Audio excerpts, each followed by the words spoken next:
সিলেটের প্রথম ম্যাচ আগামীকাল ৫ ডিসেম্বর, দ্বিতীয়টি ৭ ডিসেম্বর ও তৃতীয় ম্যাচ ৯ ডিসেম্বর। সিরিজের সবগুলো ম্যাচই অনুষ্ঠিত হবে সিলেট আন্তর্জাতিক ক্রিকেট স্টেডিয়ামে।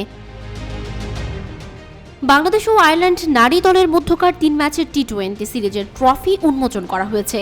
বুধবার দুপুরে সিলেটের লাক্কাতুরা চা বাগানে সিরিজের ট্রফি উন্মোচন করেন দুই দলের অধিনায়ক নিগার সুলতানা জ্যোতি ও গ্যাবি লুইস। সদ্যই ঢাকায় ৩ ম্যাচের ওয়ানডে সিরিজে আইরিশ মেয়েদের হোয়াইট ওয়াশ করে নিগার সুলতানার দল। প্রথম ২ টি-20-র জন্য বাংলাদেশ স্কোয়াড নিগার সুলতানা জ্যোতি, অধিনায়ক নাহিদা আক্তার, মুর্শিদা খাতুন, দিলারা আক্তার, শারমিন আক্তার সুপ্তা, সোবহানা মুস্তারি, স্বর্ণা আক্তার, ঋতুমণি, রাবেয়া খান, ফাহিমা খাতুন, ফারিহা ইসলাম তৃষ্ণা, জাহানারা আলম, জান্নাতুল ফেরদৌস সুমনা, তাজ নাহার, সানজিদা আক্তার মেঘলা, রিজার্ভ দিশা বিশ্বাস, শামিমা সুলতানা, শারমিন সুলতানা।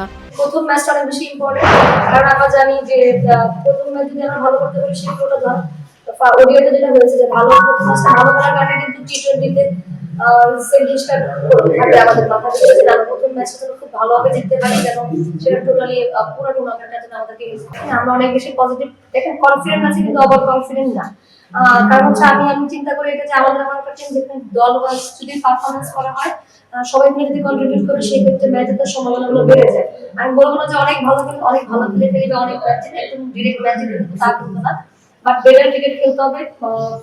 প্রথমত তারা ওডিআই ডিফারেন্ট হতে হবে, তাদের কাছে কন্ডিশনটা তাদের জন্য ডিফারেন্ট ছিল। তারা কিন্তু প্রত্যেকটা ম্যাচে বলতে সেকেন্ড ওডিআই ভালো ব্যাটিং করেছে, আরও ভালো ব্যাটিং করেছে তাদের। সো এখানে টি-20 ফর্ম তার কাছে ভালোই খেলে। সো এদিক থেকে কোনো লাইট নেওয়ার কোনো চিন্তা ভাবনা নেই, তবে আমাদের প্ল্যানটা এক্সিকিউট করবো এবং ভালো পারফরমেন্স করতে হবে, সেটাই আমাদের চিন্তা।